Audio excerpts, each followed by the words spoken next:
Hello, you are listening to episode 300, where we're chatting about fasting for weight loss, forms of fasting and which is best, the benefits of going in and out of ketosis. And we're joined today by Dr. Mike Van, who's passionate about helping people naturally heal. He's a wellness champion, a visionary who has implemented much needed changes to our current healthcare system. Dr. Mike, as most people refer to him, has a specific calling and really helps people understand what to look for when, we're looking at profit-driven websites, magazines, TV ads, and really sifting through all of the noise to get to the information that they deserve and desire. So I'm really excited to share today's interview with you. Now, it's a special day. It's episode 300 of the Keto Diet Podcast. This is huge. There are far more episodes. I think we're like at episode 380 at this point, but there was a time where we weren't numbering the episodes. So let's just call it an even 300. So to celebrate with all of you, I would love to give away 3 separate copies of my book to 3 separate people. Now, I've written 3 books, the Keto Diet Cookbook, and Keto for Women, all paperback books that you can find at your local bookstore, online, on Amazon or Barnes & Noble, or wherever you get books. So I would like to give away 3 separate copies to 3 separate humans, and you get to choose which copy you would like. So how do you enter? Well, first, you got to review the podcast. Now, it doesn't have to be a perfect 5-star review. I will take whatever review. Head on over to healthfulpursuit.com/review. It'll direct you directly to Apple iTunes so that you could leave a review for the show. If you use another app, that's cool too. Once you've sent a review, head on over to Instagram, follow me at Leanne Vogel, and just send me a message letting me know that you have left a review. And that is your entry.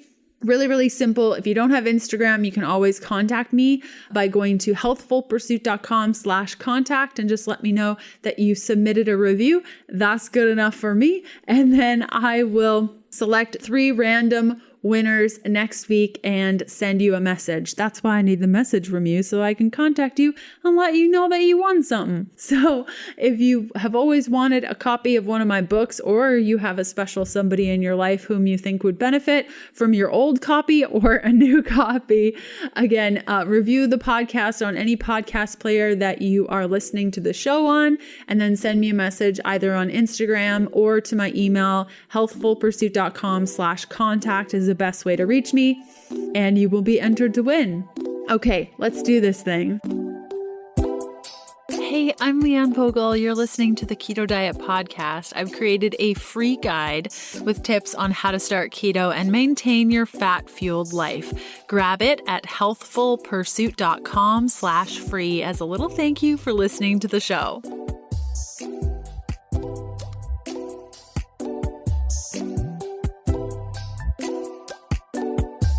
Hey, Mike, how's it going? It is going fantastic. Lovely day today in Southern California. Oh my gosh, you're so lucky. I love it there. Okay, I lied a little bit. It's overcast, but we're going through some June gloom, but usually 75 degrees and sunny every day, so I can't complain. Oh, amazing. I think it's about 85 degrees here. I'm in Canada, so I always have to do the conversion quickly in my head, but it's hot today. Wait, it's warmer in Canada than here? Yeah. What? Psych! No, yeah, This is a real thing. No, I'm totally kidding. It is actually this hot today.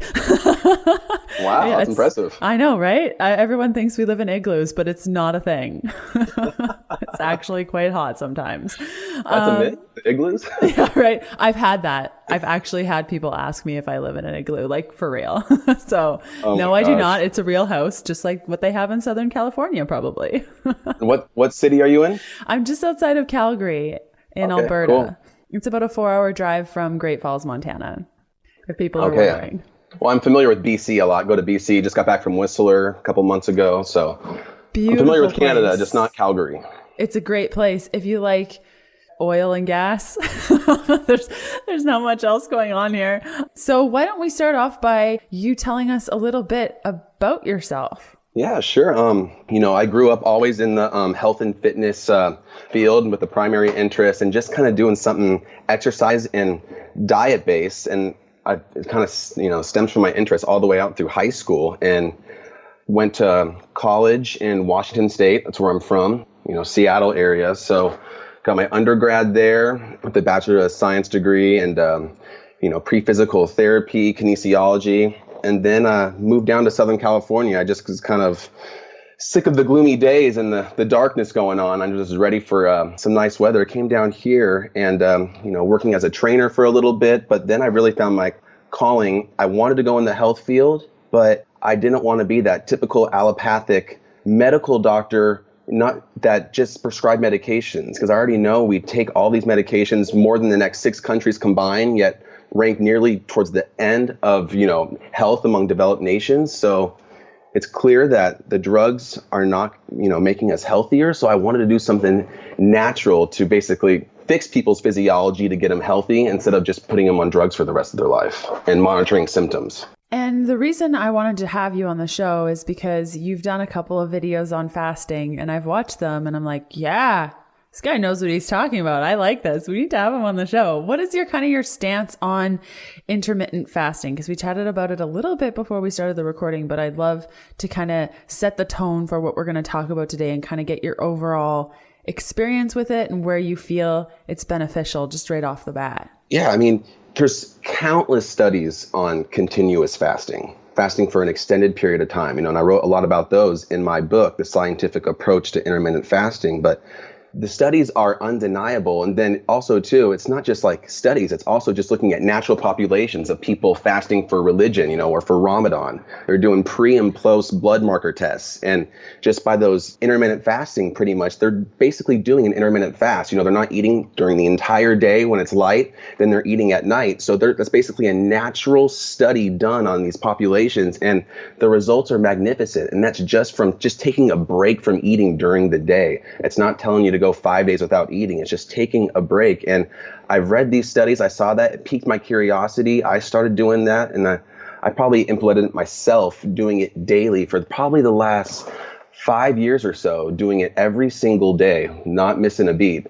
And I just haven't looked back. And then one thing that I love about the intermittent fasting approach, and, typically it's the 16-8 method. I do more of like a 20-4 type of method where, basically taking a break from eating for 20 hours, eating for 4, but I kind of mix and match my time ratios there a little bit, but it just works so well for me and it's worked so well for patients. It's easy to implement. And so it just became like my go-to intervention for people trying to get a boost in health. Awesome. And what kind of benefits have you experienced personally or benefits that you've seen with your clients? So for me personally, I've always been a fit person, someone who's eating, real food, paleo-like foods.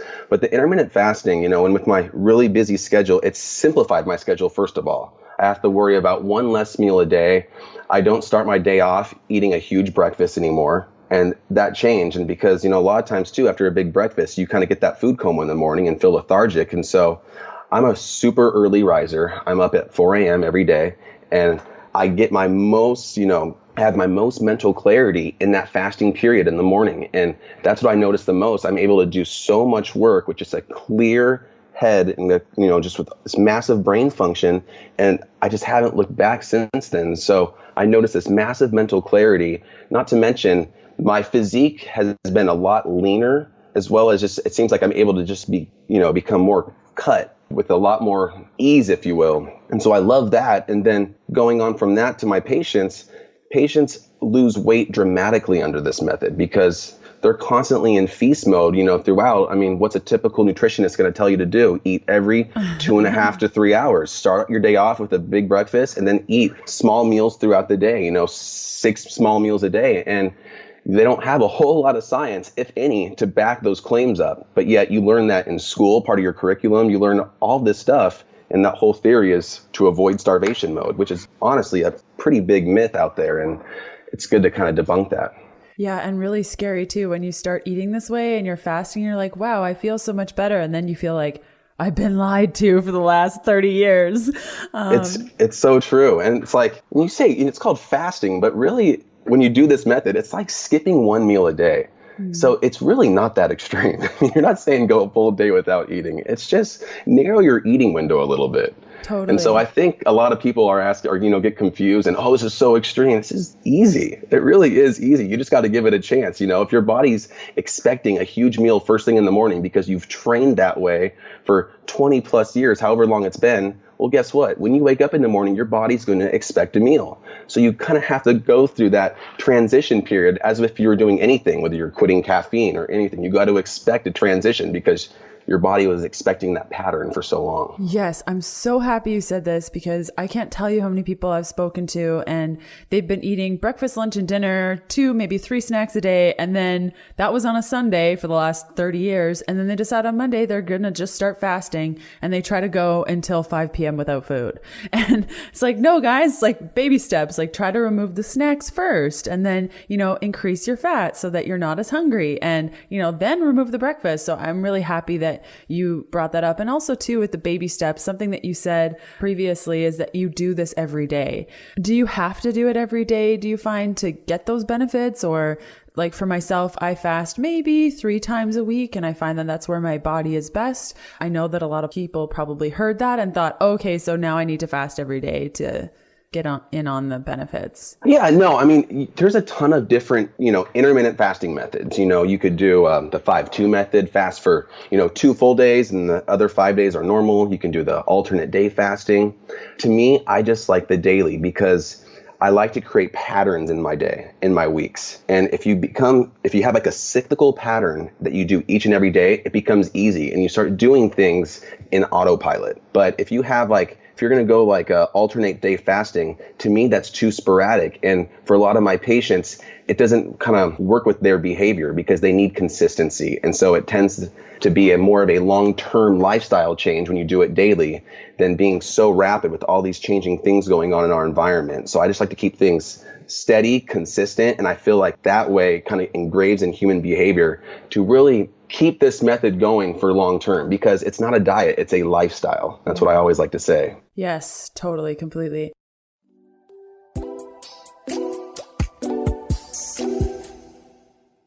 We all know the health benefits of salmon, rich in omega-3, selenium, vitamin D, the nutrients that keep your thyroid and metabolism revved up and your skin looking glowy and healthy. But a lot of us steer clear of fish because of accessibility, cost, and taste. Some of that store-bought stuff has a real rank taste to it and smell to it, right? Ugh. Not Wild Alaskan Seafood Box, a salmon delivery service that takes wild caught to a whole new level. The seafood in their subscription program is wild caught from Alaska via small boat fishermen working directly with friends and families to deliver the freshest, most authentic seafood right to your home. From the local small mom and pop processor in Petersburg, Alaska to you. You can go to wildalaskanseafoodbox.com/KDP and reserve your subscription box today. Choose to receive your box once a month, once every 2 months, or every 3 months. Plus, in every box, when you use my link, you'll get a free 8-ounce package of smoked Alaskan sockeye salmon in every single one of your orders for the lifetime of your membership. So all you got to do is go to wildalaskanseafoodbox.com/KDP, choose your subscription, and then use the KDP coupon code at checkout for your free 8-ounce package of smoked Alaskan sockeye salmon in each and every single one of your boxes for the lifetime of your membership. So we had a lot of people submit questions. We haven't even gotten to them yet because I just wanted to set the stage. But so let's chat a little bit about fasting for weight loss, because you mentioned that fasting can be beneficial for losing weight. What protocol have you found most effective for weight loss specifically within the fasting realm? So I generally will start patients off on just the 16-8 method. I'll tell them to skip 1 meal a day, and usually that meal is going to be breakfast or dinner. You basically need to find what eating window works best for you. Now, to be quite honest, to probably get the best physiological benefits, it's probably best to skip dinner. And the reason why I say that is because eating right before bed can actually have devastating effects on your mitochondria. When you give yourself a huge energetic surplus of food in your least energetic state, sleep, that's not a good thing. But with that said as well, it's way easier for most people to skip breakfast versus dinner, which is why I do it. And also too, dinner is kind of like a social activity I do with my family, my wife. And so that's like our at-home dinner. So I don't skip dinner, I skip breakfast. But if you're going for the most benefits, skipping dinner may be the best strategy personally. But in regards to that, for weight loss, most people just skipping that one meal a day, just taking a little break off eating, they lose weight very, very fast. Now, most patients and most people out there, they're going to be obese now based on the statistics going on. And so when you have a lot of excess white fat on you, you're going to basically lose weight pretty quickly. And so the intermittent fasting, just this method just seems to be an easy way to implement it and get, almost instant weight loss results. Now, with that said, when people start to taper off with their results, then I get them to go on more of a ketogenic diet as well. So you're combining the ketogenic diet with the fasting. And then that kind of seems to break some of that, basically that periodization and the plateaus people get. And then they start to get even more and more results. So before I ask you my next question, I've never heard of mitochondria being affected by eating too late in the day. I would love to find out where I read that, where I can learn more. I mean, one of my favorite recent books I just read is Fat for Fuel by Dr. Mercola. And basically your mitochondria are your energetic powerhouses of your cells. They're your cellular battery chargers. And so they're basically, their job is to make ATP for energy for our body.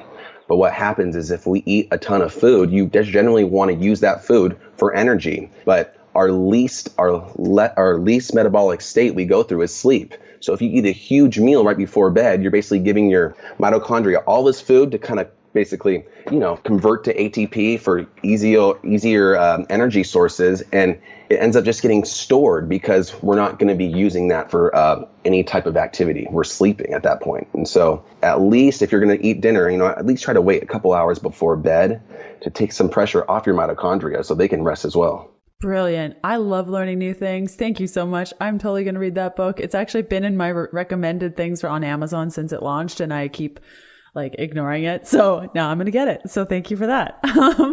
It's great. And it basically, it complements everything I've been talking about for years, which is kind of like a bias thing, but that's also why I have a very high affinity for that book. But I mean, I like to learn new things as well, but it was really refreshing to hear one of my favorite mentors of all time, Dr. Mercola, come out with a book that I've been preaching for the last 5 years. So it's really cool to hear that. Yeah, exactly. Awesome. And so would fasting still be beneficial, say, for digestion and even weight loss if you're not in ketosis? Because you mentioned, and I know fasting is so much easier when you're in ketosis. It's just a natural progression. But have you seen people do the fasting thing without being in ketosis? I have. And so again, like with the intermittent fasting, in general, when you're just looking at, digestion of food. So when you consume a meal, say just a meal with all your macronutrients, you're going to have an insulin spike. You're going to be replenishing your blood sugar and you're going to be replenishing your blood glycogen stores. Now, some sources vary, but anywhere from 8 to 12 hours, it takes your body to basically get rid of those glycogen and blood sugar stores for energy, where your body can finally go after its fat stores for fuel. Now, with the intermittent fasting, say that you do the 16-8 method, you're basically going 16 hours without eating. And so 8 of those 16 hours, especially that second 8-hour period of that 16-hour full period, you're going to basically be looking towards more fat as fuel. Now, you're not going to quite get into, clinical ketosis from just this daily intermittent fasting, but you're still going to be kind of changing your metabolic capacity a little bit from glucose to ketones as fuel. It may just go up a little bit, but you're not going to quite get in that full-blown clinical ketosis that most people on the ketogenic diet are on. So it does help with that respect.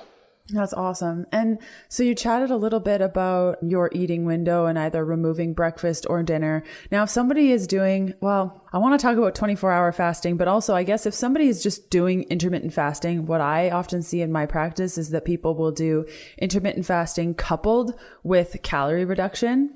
What's your thought on that? Because we're talking massive calorie reduction. I've met people that think that they could maybe combine intermittent fasting also with eating 1,000 calories a day, and then that will help them lose weight quicker. What's kind of your thought on that as it affects your metabolism and insulin resistance and such? I'm not really a fan with caloric restriction. It just seems too diety to me. too much in that diet fad. And, we all know diets are a multi-billion-dollar industry, and they're such a huge industry for a reason. People are always failing, and so they're constantly doing them over and over and over again, giving them more and more business. And so I'm more of a lifestyle change. So when you do the intermittent fasting, the 16-8 method, for example, I pretty much let them just eat to when they're comfortable. But again, it's kind of hard to fit your full day of eating into a smaller eating window. I mean, there's hardly anyone that can eat the exact same amount of food in that shorter amount of time, especially if you have work and stuff like that, that's using up some of your time. And so I actually have seen people naturally restricting calories, but not trying to. They're still eating till they're full. They're still kind of listening to their body and eating when they want to or not eating when they don't want to. But again, it's hard to fit your major breakfast and the snacks all into that smaller window. And so people end up kind of restricting calories naturally that way, but they're not really trying to. Yes, I agree completely. So is it necessary to kind of mix up your fasting protocols? Like you mentioned, more of a 16-8 or a 24, or are you more of the thought of, if you commit to the 24, that's what you're doing, that's what's best? I switch it up because I find that if you can narrow that eating window even more, I feel like you'll get even better results, especially more fat burning results, more growth hormone secretion. And basically, you're able to kind of like purge a little bit of those cancer cells out of your body from the autophagy you're stimulating, kind of the recycling of your body and regeneration. But I just the 24 works good for me because now that I've become fat adapted, I'm not that hungry all the time. And a lot of times when I eat, I do get an associated little like tiredness or food coma afterwards. And since I like to be productive during the day, the 24 method works really good for me. Now, if I have a long day of work and I know that I'll just do the full 8-hour method, where if I have to eat at lunch and then dinner, that turns into an 8-hour window. But in generally, I like to restrict it as much as possible for me. But that doesn't have to be for everybody.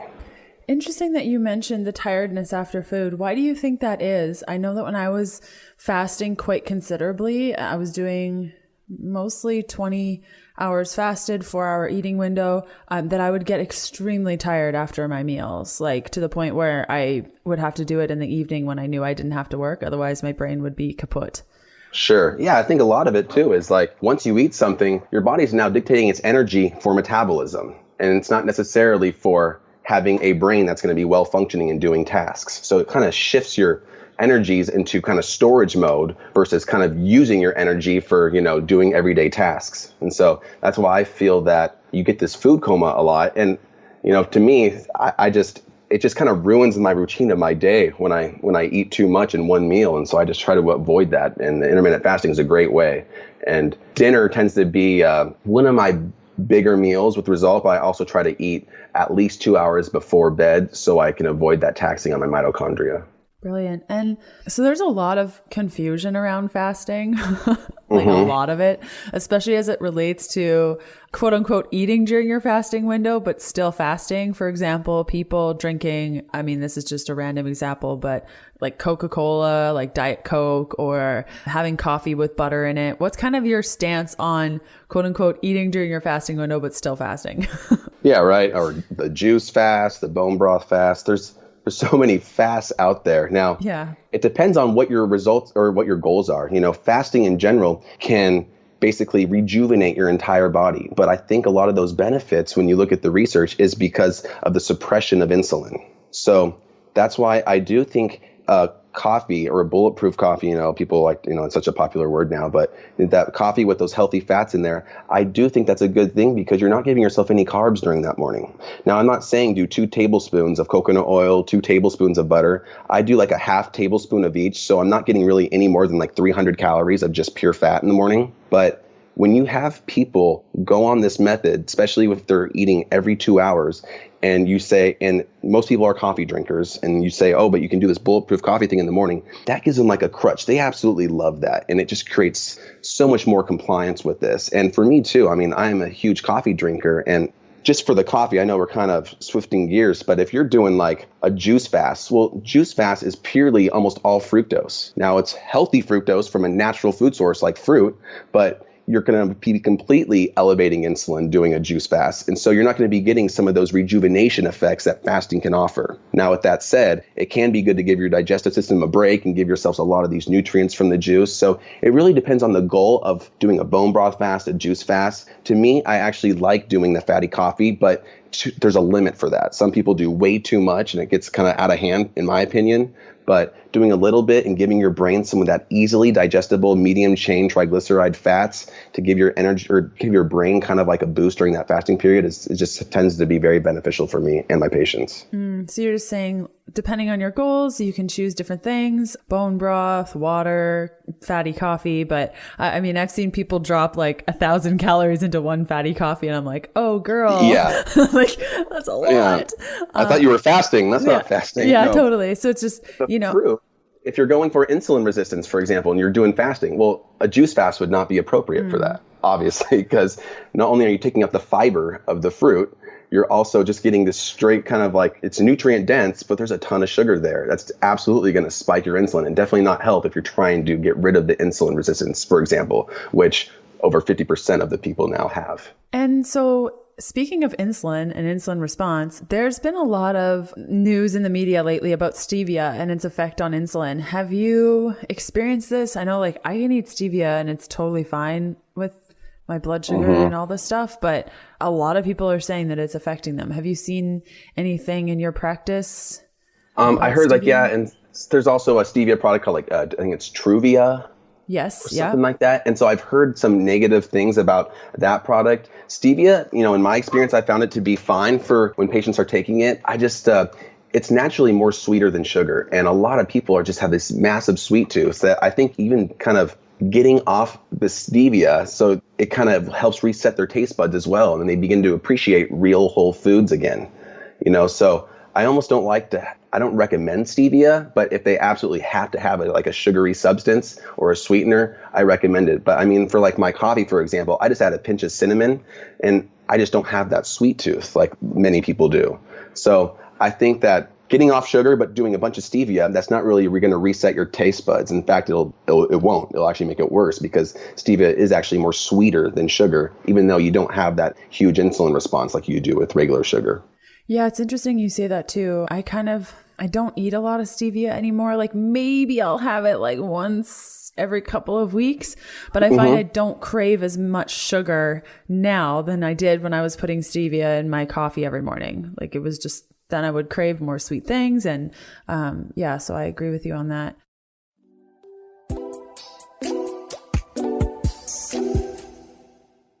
CBD oil has massively reduced my symptoms of anxiety. The benefits of CBD are all encompassing, like inflammation reduction, improving digestive function, improving sleep quality, reducing acne.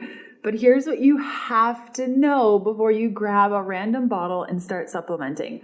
Please, please, please, please research your options thoroughly and look for a CBD oil that uses hemp seed oil as a carrier oil, not safflower oil, not MCT oil, not olive oil, hemp seed oil. Okay. The hemp seed oil means that the plant has been kept in its purest whole plant form, allowing the terpenes and cannabinoids to work together in unison in your body to give you the powerful entourage effect that everyone raves about when it comes to the power of CBD. Among high-quality CBD options, Eaton Hemp's unfiltered, full-spectrum CBD oil is an all-organic choice. They are one of the first unfiltered CBD products to be USDA certified organic. This guarantees what you see is what you get. No toxins, no pesticides, no label trickery. And I gotta tell you, the CBD market is filled with label trickery. Eaton Hemp uses hemp seed oil as a carrier for the CBD, giving you the full entourage effect, maximum absorption, potency, effectiveness, terpenes, and cannabinoids, aka results. These are all good things. Now, what I love most about Eaton Hemp is they have a 30-day money-back guarantee. As far as I know, this is the only hemp company that backs up their product by a 30-day guarantee. What does this mean for you? If you don't see the results you're looking for, they refund, no questions asked. They put together a special podcast offer for listeners. If you go to eatonhemp.com/keto diet and use the code keto diet, you'll get 20% off all Eaton Hemp CBD products. Again, that's keto diet over at eatonhemp.com/keto diet. And one thing I just wanted to mention is that, you asked a question earlier about fasting and ketosis, and is it necessary to be into ketosis? Well, to be quite honest, fasting is one of the best ways to get into ketosis, because ketosis literally is mimicking your fasting physiology by going after ketones as fuel. But the best way to do that is to actually not give your body all this food to get into ketosis faster. So that's why the protocol I like to, use to get into ketosis is to fast for the first day or two, because you can get into it exponentially faster than if you just start eating a ketogenic diet right away. Yes. I've experienced that as well. That's how I got my husband into it really quick. I'm like, just don't eat for 2 days. You'll feel great. Exactly. But I hear some weird things like you have to get into ketosis first and then you fast. Well, I'm like, I think it's backwards. I think fasting helps you get into ketosis fast. And also too, you can experiment with exogenous ketones to kind of get through that transition period faster. But the fasting actually is key to get into that ketosis, which is why too, fasting completely and the ketogenic diet got developed by Johns Hopkins for epileptic children. And their protocol for children entering, their clinic is to fast to get into ketosis. And there's a reason why it starts with fasting to get into ketosis, because it speeds up that transition period and it's way, way easier. Yeah, so I think those two topics get kind of mixed up. They totally do. And I'm happy that you mentioned exogenous ketones. I was actually really, really, really, really against them a couple of months ago. And then I went on my book tour and started speaking to women one-on-one in person, which is such a powerful experience, so much more than getting an email. And they were just saying sometimes it's hard for people to get into ketosis or to fast, and they really want to get there. But I met one woman who had been going through keto flu for a total of 6 weeks nonstop. And then she used exogenous ketones and it went away in 2 days. And then she kept using it for a couple of weeks here and there, and now she doesn't need it. So I think it can be used as a powerful tool to kind of get over that hump. But before the book tour, I was like, no, you don't need it. Just fast, just eat keto. It'll be fine. But I see that there is a use in some cases, but I do see them being used in the wrong way. I don't know if you see this as well, but people will think, okay, well, I'm eating keto, but I really want that cake. So I'll just eat the cake and then take some ketones and all will be well with the world. Yeah, it becomes a continuous crutch they always use. And I don't think that's healthy at all. And I think it does help you get to that transition period a whole lot faster, especially when you actually add some MCT with the exogenous ketones, because you're kind of giving yourself the precursors and the actual ketones themselves. And I've kind of, just like you, I kind of gone back and forth with that concept, because I'm not a big fan of taking something in my body that it makes naturally. Yes. With that said, this is just a short-term thing to really speed up that transition period. And so for people, because I know ketosis offers so many benefits, but for most patients out there, they're not going to wait through that, multiple week keto flu to get into that, because it's going to be so discouraging. And they'll be like, wait, this sucks. This doesn't feel right. Why am I doing this? Yeah, totally. Wow. And you mentioned fasting first versus doing keto first. So I guess what I wanted to ask is more those people, because there are women listening that have a very blistered relationship with food, and they've really been working on encouraging their body and listening to their body, and something that we mentioned a little bit earlier of just, sticking to your fasting window and going with it. What do you have to say to maybe women and even men too, that are listening, that have that blistered relationship with food? Maybe they've been chronic dieters for a really long time, restricted their calories for longer than they can count on their fingers. How does fasting change for those sorts of people who are trying to listen to their body, but also trying to benefit on fasting? Yeah, I think the key with those people who've just, with these chronic battles with food consumption, I think that, the fasting with the ketosis is going to be huge, because they got to become fat adapted.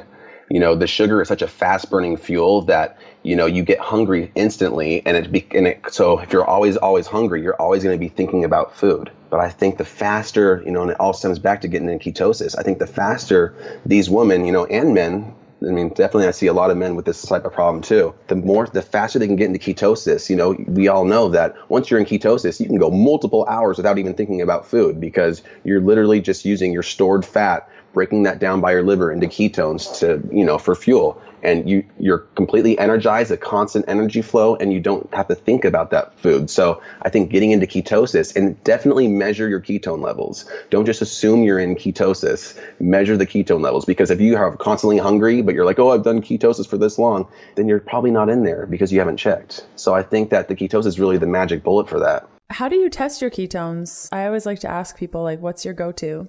Oh, yeah. So I used to advise the urine strips. Definitely not anymore. I think that is the worst thing to do, because some people in ketosis don't excrete that much ketones in their urine. Some do. And so people can get false negatives, false positives. And to me, I was getting a lot of false readings too. I think the best method is the Precision Extra tool by Abbott. And you buy these keto strips. It comes with like a blood pricker, everything. You just test your blood, put it on the strip. It measures your blood levels to the exact millimolar. So that's, I think, is the best way to do it. And it's super easy. Have you heard of the level breath analyzer of ketones? I just got one. I haven't tried it yet, but I just wanted to ask, have you heard of this? I heard of it, and it measures the acetone, correct, in the breath. And I think that's good, but I think beta hydroxybutyrate is more abundant that's used in your body. And so I think that when you have a blood test measuring your beta hydroxybutyrate levels, in my experience, I just feel like that's super easy. And I know that beta hydroxybutyrate is the primary ketone we use as fuel. So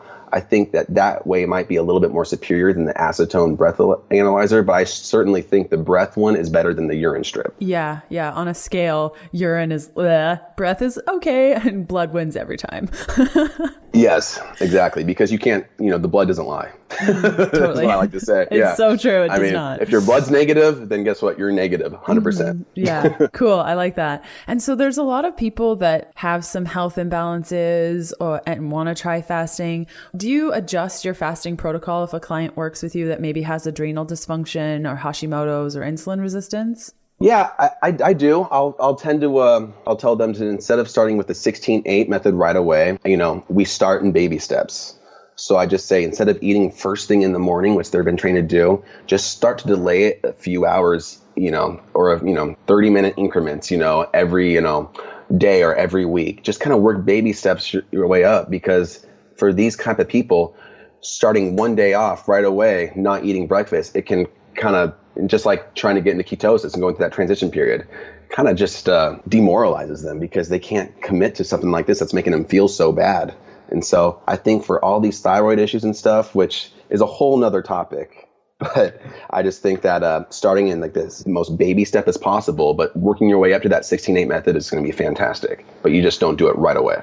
Would the same kind of apply for low testosterone or low progesterone? I know that my experience, when my sex hormones are low, fasting doesn't work as well with my body and my hormones. But if I've seen where hormones are higher, like high progesterone or anything like that it's actually beneficial to fast. Or what's your kind of thought on people that have wonky hormones when it comes to fasting?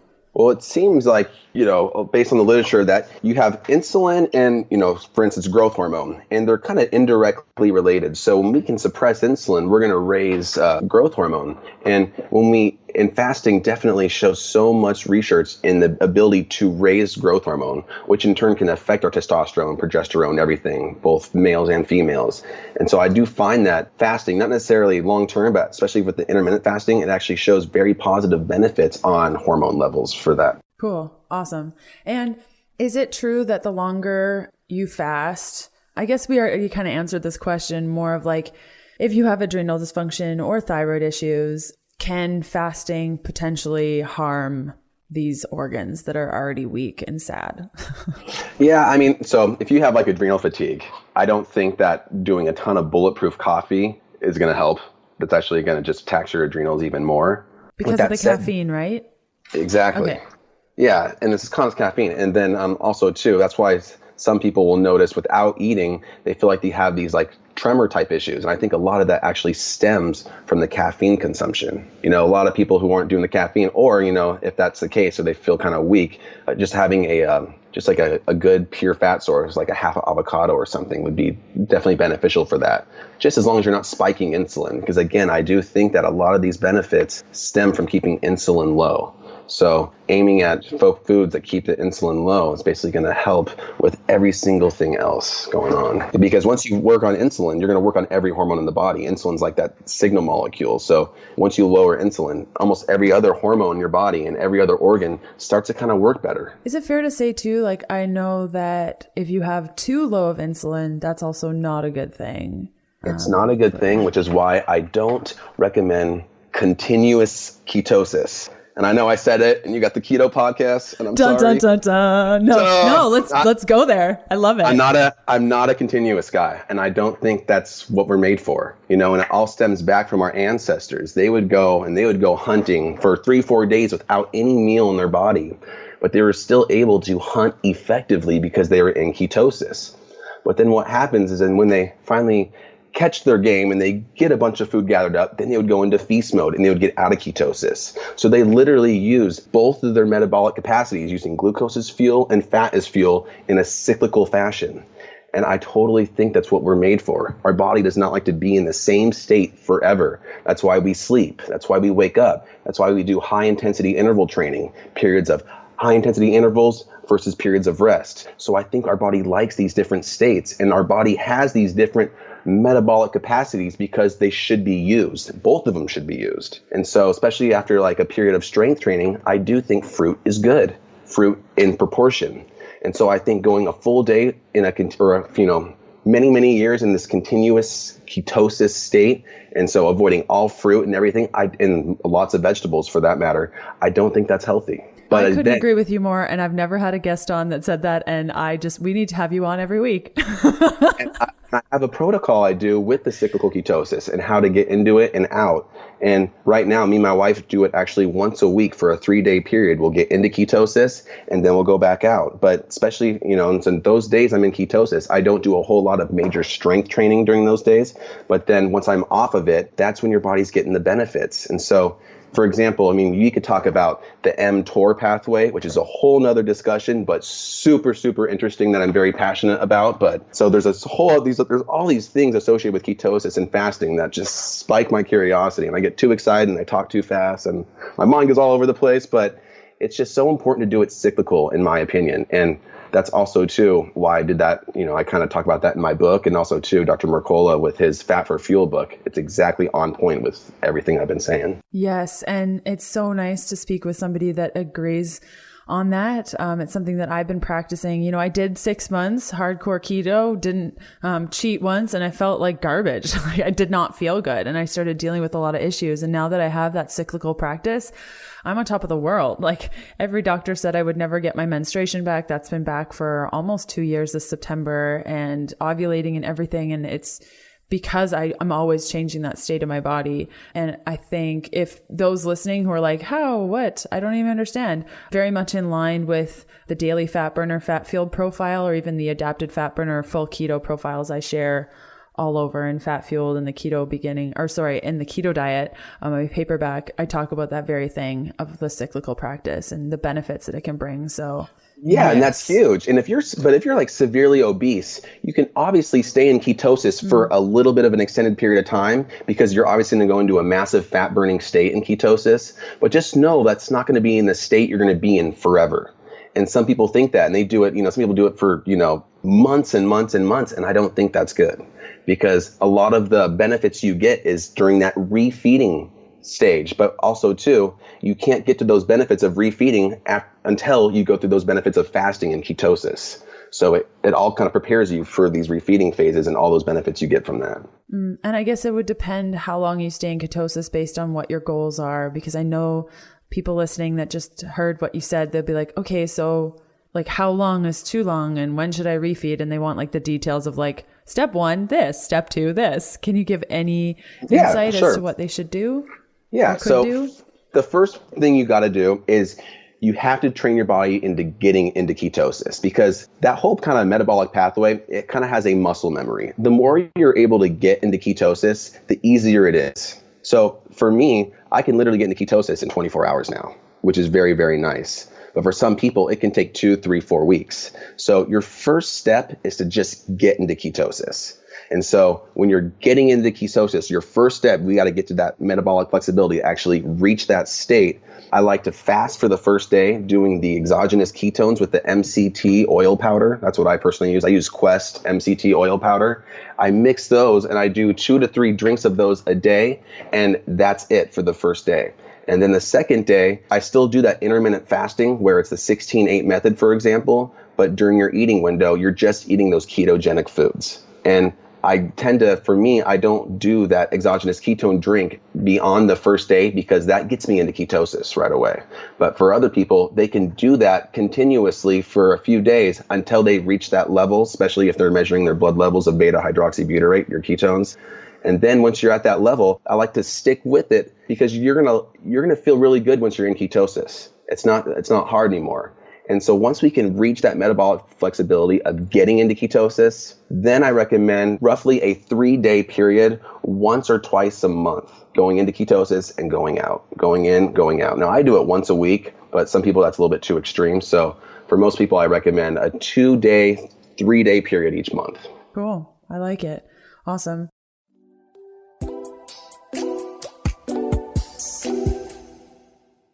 I really hope you're enjoying today's episode. I'd love to see where you're listening from. You can snap a pic and tag me at Leanne Vogel or leave a review for the show on your favorite podcast player. It helps me out tremendously. Okay, back to the good stuff. And let's get into more of the specifics of fasting because we chatted about a lot of things, but I think people have questions about like how to do stuff. So what are the best foods to break a fast? Do you care about that if you're only doing more of the intermittent fasting where you're having a 20-hour fasting window, or is it kind of just whatever you want? Yeah, I think anything over 2 or 3 days, I think it becomes important what you're introducing your first meal during the refeeding stage. But during the intermittent fast, I typically always break my fast with bone broth and a smoothie. And so it's just kind of like easy. And the smoothie is going to have some superfoods, some raw cacao powder, maca root, collagen, Great Lakes gelatin, with like a frozen green banana, just to have more of that resistant starch versus the simple sugar. And so it's something just very easy and whole food. But I don't think you have to complicate it too much, especially if you're just doing the intermittent fasting, the daily one. I think when you have longer fasting periods, that becomes important where you don't want to eat too much. To me, avocados are just my go-to. I mean, I consume 2 avocados a day. It's just like, that's my crutch right there. So to me, that's always a good answer. And then after that avocado, if you're still hungry, keep going. But I think that's a good way to start. And if you've gone through like a 3-day or longer fast, usually after if you have like an avocado right after that to introduce back, you're kind of like, you don't really need to eat anymore beyond that, just for a little bit of time period. Just kind of let your body okay, this is the food. Let it take its time, digest that food instead of going all in and eating like a 1,500 calorie meal. Yeah, I've done that. It really sucks. It's not fun. I'll never do that again. Yeah, it really isn't. Totally. And how should people deal with like medications or supplements that require food if they're fasting? We mentioned probably the best meal to cut would be dinner. So in that case, should be okay because most medications are in the morning. But what if you need to take food with your medications? How do you manage that? Well, again, the best meal to skip would be dinner, but it's just not practical for the majority of people. So most people do the breakfast, because dinner is a very social activity where breakfast is not. Breakfast tends to be just kind of on the go thing. But with that said, I usually recommend, any type of supplements, medications during your first meal of the day. Because a lot of times when you're taking any type of pill on an empty stomach, you kind of feel that nausea feeling. And that's kind of like that sickness. And a lot of the supplements and stuff, vitamin D, et cetera, they're fat soluble. So you want to take it with, a fat or some food to improve the absorption, but things like, vitamin C or, iodine or something like that, those are easier to take during the fasting period. But to keep it simple, I would just do everything during your first meal of the day. Unless the medication says take on an empty stomach, obviously. Yeah, definitely. Then do that because then winning. Yeah, exactly. And so say somebody's been fasting maybe a couple of times and they're not really sure what they're doing. Are there certain signs that they should watch for that maybe this isn't a good thing for them or that they should probably eat and break their fast? Yeah, to me, that stems more with like the ketosis because, with ketosis, there's some blood markers you do definitely want to be mindful of. If you see these massive spikes in for example, triglycerides or LDL cholesterol, first of all, if you have a huge spike in LDL from being in ketosis, then that probably means you're having too much dairy fat, because to be honest, it's very easy to eat a really gross amount of cheese and stay in ketosis. And a lot of that can, kind of wreak havoc on your cholesterol levels. But if you see your LDL spike big time, I would kind of take out more of those dairy fats and maybe change it up to more of a coconut-based milk or something like that, which actually helps. But also, too, if you notice that your triglycerides in your blood is elevated or anything like that, then I just definitely think that ketosis or ketogenic diet is probably not for you because you're just not adapting to it. So I would look at those two markers for sure. In regards to fasting, people, you got to expect that you're going to have some cravings for the first 1 to 2 weeks. You're transitioning. You're going from eating breakfast or, whatever meal you're skipping each and every day to not having that. And so you're going to go through a transition period, just like if you're going to, quit anything in life. And so you just got to expect that, but just know that there is light at the end of the tunnel and those cravings will eventually go away. And that's just how your physiology works. You're going to start to become more fat adapted and you're not going to get those cravings. Wonderful. Wow. I could talk to you for 700 more hours about all the things. Same here. Let's keep going. No. Let's do it. Where can people find you? My website is in the making right now, but that's going to be drmichaelvan.com. Most people find me on YouTube, and that would be just youtube.com/drmichaelvandc. And, or they can just type in my name, Dr. Michael VanDerschelden, and it'll pop right up. Facebook. And also, too, you can find my book, The Scientific Approach to Intermittent Fasting, which really goes into every detail. To me, it helps when you know why something's good for you. And when you really understand the science behind why it's good and how it's working in your body, it becomes way easier to implement. And so to me, I wrote it in layman's terms. It's really good for all levels of understanding with the body, because I really go over basic, simple principles of anatomy and physiology in that book. So you can find that on Amazon. Just type in intermittent fasting and it'll come right up. Yeah.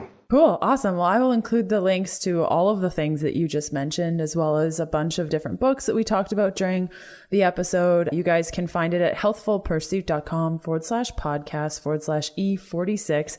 And thanks so much for being on the show today. Thank you so much. Thank you so much for having me. And also, too, if anyone has any questions regarding what we talked about, you can also message me on YouTube and or Facebook, and I always get back to those as well. Wow, that's impressive. That's really cool. I hope you really, really enjoyed today's interview again, because we are celebrating the 300th episode of the Keto Diet Podcast. You can enter to win one of 3 of my paperback books. All you got to do is review the podcast, go to your podcast player, enter in your review, and then send me a message on Instagram at Leanne Vogel or via email over at healthfulpursuit.com/contact. Let me know that you submitted a review and I will randomly select 3 separate winners next week. Okay, next up on the podcast, episode 301, Adam Greenfield and Dan Freed is coming on the show to chat with us about nootropics, brain function, ADD, and so much more. Episode 302 the following week on Sunday, March 14th, Magdalena is coming on the show to chat with us about estrogen dominance. Oh, it's going to be a good conversation. I will see you then. Bye.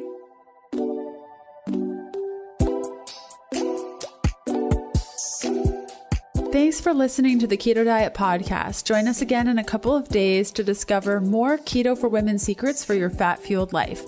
Music for the Keto Diet Podcast provided by Yechi. Follow Jacob on Instagram at Yechi_official and on Spotify as Yechi. That's YECHI.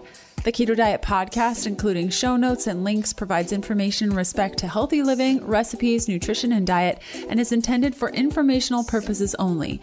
The information provided is not a substitute for medical advice, diagnosis, or treatment, nor is it to be construed as such. We cannot guarantee that the information provided on the Keto Diet Podcast reflects the most up-to-date medical research. Information is provided without any representations or warranties of any kind. Please consult a qualified physician for medical advice and always seek the advice of a qualified healthcare provider with any questions you may have regarding your health and nutrition program.